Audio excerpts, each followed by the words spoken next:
Hey, it's Benji Cole, son of Al Cole from CBS Radio and host of the syndicated talk show, People of Distinction. The talk that gives you an in-depth view of some of the most dynamic, intelligent, and successful people on the planet. Run to our website, alcoleenterprises.com for more info.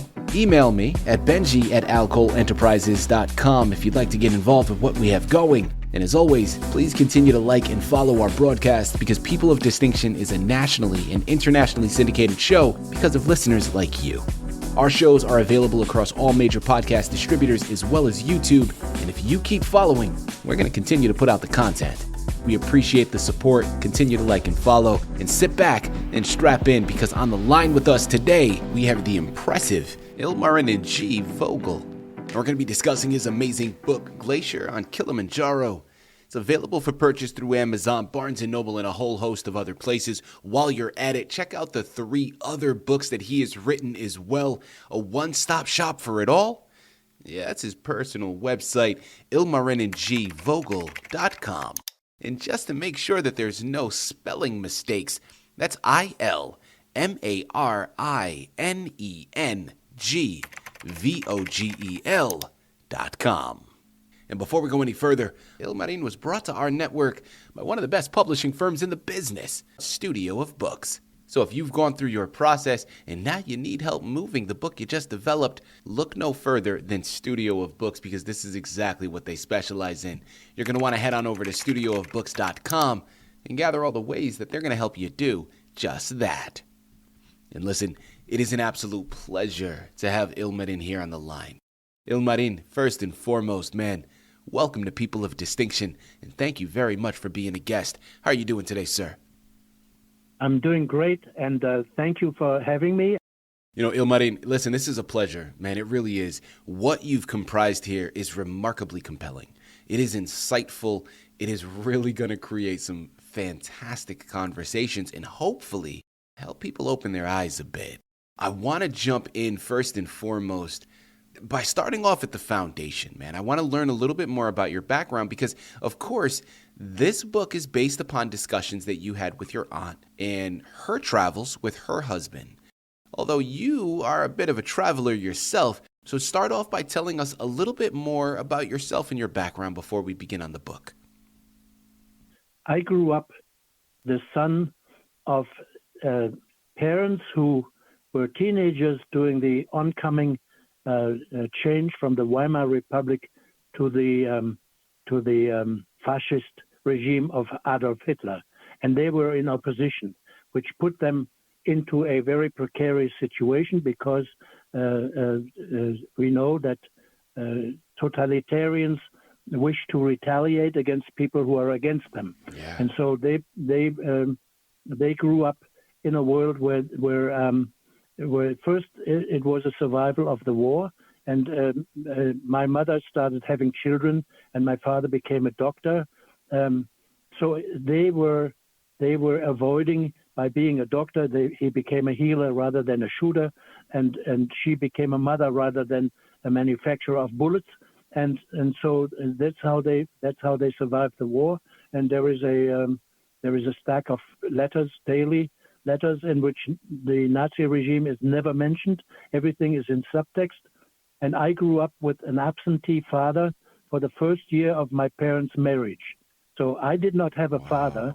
And my incredible luck was that I was I was living with my mother and my older siblings. 3 of us were living in the Alps, in the Bavarian Alps, and I was able to roam the woods and the mountains and the hills in the neighborhood of where we lived freely without any adult telling me what the world is named and what it's called. I was observing. So I became an observer who was interested in the world and fascinated with what I found. Mm-hmm. And I, of course, wanted to know where the rivers would go. And so to me, the idea to find the horizon, to see what's on the other side, and to follow the river down to where it joins another river. That to me was the world in which I grew up the first 3 years of my life. And so it gave me the way of looking at the world as a as an observer. And so I became an observer. Ilmarinen, without further ado, Glacier on Kilimanjaro. Tell us a little bit more about it.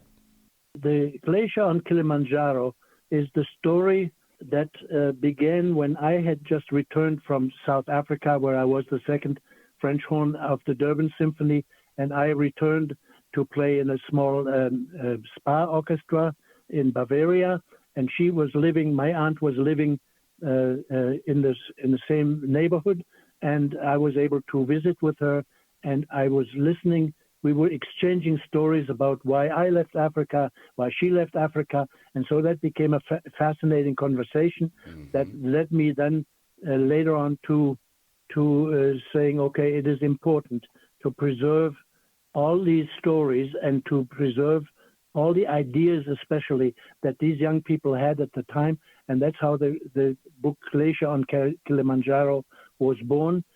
On top of the glacier, if you look at the map of East Africa, there is a Furtwängler Glacier. That is my great uncle. This Furtwängler is my great uncle who surveyed that area, and that's part of the story. You know, you said something very interesting a second ago, Ilmarinen. When you're talking about you wanted to preserve, talk to us about that delicate balance between preserving and assimilation and what your book hopes to achieve and the messages that can be pulled with regards to that. The story is about a journey on a ship that these 6 young people are guests on that ship, paid for by the government, who are very interested in everything they see, and the composition of this group is such that one of them is more of a leader, of a captain himself.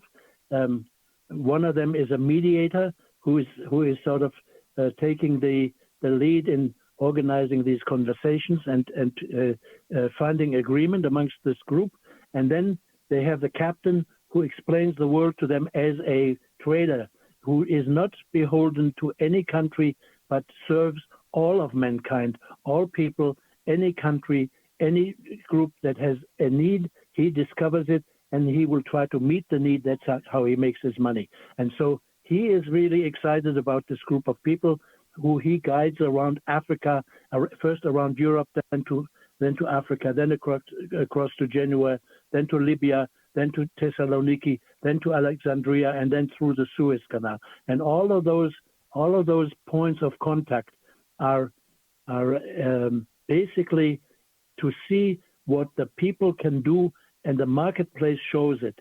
And so before any kind of assimilation can happen, they are just touching base on what they can see and what they can experience. And then with this experience, they come and arrive in German East Africa, and now they are observing what they see there. And then they're returning after that. They're returning back to Europe, and they come with ideas what would make such a colony successful, in contrast to turning it into a military establishment, into a sort of subordinated to the resource war of the world that we still have today, where the resource war is present as we speak right now, and where the greed of industry is still not considering the need and the wants and the desires of the people who live in places around the world. And that's how this group is. The assimilation that takes place is that they agree with each other that only with a open mind to what other cultures are and what other people's beliefs are, and what their religions and their ceremonies and their rituals and their national origin is, all of that has to be observed, not manipulated and owned, because you cannot own that. And that is the message of this book. People, I'm telling you, the quote that keeps coming up in my mind is, those who fail to learn from the past are doomed to repeat it. And we see the current state of the world now. And listen, man, I feel like we're not too far off. There's some things happening right now. There are some things in motion. It almost seems like things are trying to be erased. Now, I'm not going to dive down that rabbit hole right now. It's not pertinent towards today's interview, but people, you're picking up what I'm putting down. And this is why you got to purchase your copies. It's Amazon, it's Barnes & Noble, it's a lot of other places. It's Ilmarinen.Vogel.com. Ilmarinen, two-part question here. Who would you say is your intended reader for this book? And secondly, what are you hoping that they take from it upon conclusion? The intended audience is really almost everyone, because we are living in a world that is different from the world that I'm describing before World War I. We are now living in a world where every decision has a consequence for the entire planet. That is impossible for anybody to make a decision that doesn't affect everybody else.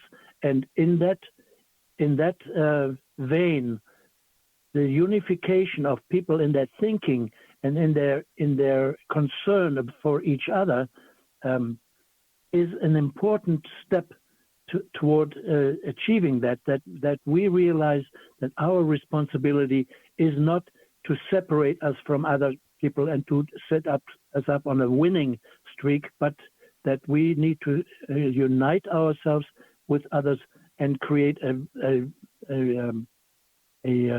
uniting streak, that we get to make the table larger and not have as many opponents in the world, but that we realize that we are all living on a very small planet, and that we are living on that planet together, and that each person is important, and that each of them realizes that every decision we make has something to do with everybody else. And that is the real purpose and message for the book, and that is why the book is written for everybody. I love that. Listen, man, that's a message I can get behind, and that's a message I know all of you can as well. Glacier on Kilimanjaro. Head on over, pick it up. Ilmarinen, as we start to close out, man, listen, you got 3 other books. Please, dealer's choice here. Choose another one of your titles. Give us a brief synopsis so we know what to expect when we head on over and pick it up. I was disabled by a head-on collision, and I was unable to walk. And so I used my car to get to places where I could take a view. And I created a book that is called Point of View. This has photographs and poetry. That sort of came to me, and that was sort of the beginning of my writing adventure. So there is a poem that I'd like to recite. It is called "Swaying in the Arms of Life." Just as I think there is no life, no use to fight or struggle anymore, no language to persuade my next of kin that what I did was not a sin, what was not an act I had in mind, was not the life I had designed. The struggle did not even cover my failure as a mate or lover. I was no longer reaching her, had lost the contact to her heart. The kisses went unanswered in the end. The flow had stopped, no telling where it went. But look, there is much life out there. It's full of color everywhere, inviting curiosity and contact and scent and touch with sound and taste. There is much life, no sense to waste another day in grieving sorrow. All that I see, it has tomorrow, has beauty, style, and invitation to play, to buzz like love and feel the inner strength of sex appeal is oozing out of touch and feel. The willing dancers at the ball As long as music plays, there is no strife. I keep swaying in the arms of life. So this is one of the poems in that book, Point of View. And then there is, of course, there is the recovery story when I fell into PTSD, and I wrote this book, Reinventing Life, inspired by my coach, who was a part of the Wounded Warrior Project, and he was wonderful. No medications, all help, and my stories started flooding into me as I was sitting by the side of the road with tears streaming down my face. I had no idea what was happening to me. He coached me, and the writing of Reinventing Life actually became something where my fellow writers in my writing group on Martha's Vineyard told me, this is not just about you. This is a book that is about everybody. And so I wrote and published Reinventing Life. And then the other book that I have is Crossing Borders. Crossing Borders is a story that is really about my father who went to Stalingrad as a physician on a medical train, and he was sent back to marry my mother and to bring supplies and to escort a medevac train. And when he came back, his unit was gone and totally missing. And he was AWOL, and he had to make his way back to his home base and had to survive that. And this story tells the story how he did that. And so these are the other books. This is called Crossing Borders, Reinventing Life, and Point of View. Those are the other three books. Ilmarinen is the absolute embodiment of a person of distinction. You know where you gotta go. Again, pick up your copies, man. Most importantly, check out the personal website, ilmarinengvogel.com. It starts with Glacier on Kilimanjaro, but it by no means ends there. There is a lot more. Ilmarinen, this has been a true pleasure, man. I really do mean it. An absolute wonderful conversation with so much insight. Thank you once again for being a guest on People of Distinction. And I thank you, Benji, for having me on your interview.